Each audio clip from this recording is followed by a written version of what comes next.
If you're looking for a world history book and learn about the origins of inequality, people, and the state, then The Dawn of Everything by David Graeber and David Wengrow is a book for you.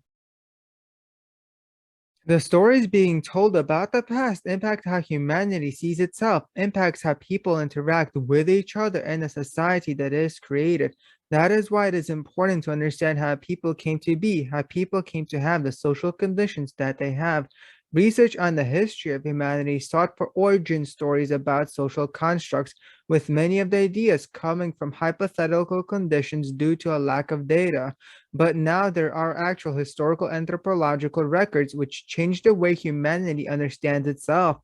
What the research shows is a lack of origin on inequality, the state, and many other social features, diversity as the norm rather than a singular, original, homogeneous equality state, diversity of responses to various conditions.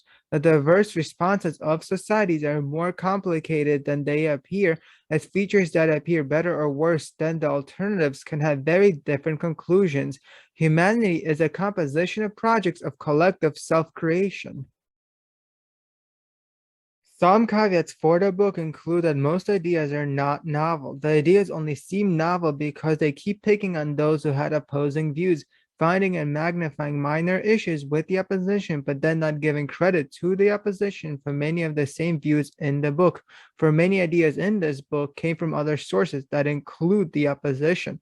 Most of the information in this book can be found in much older books, even in books of the opposition.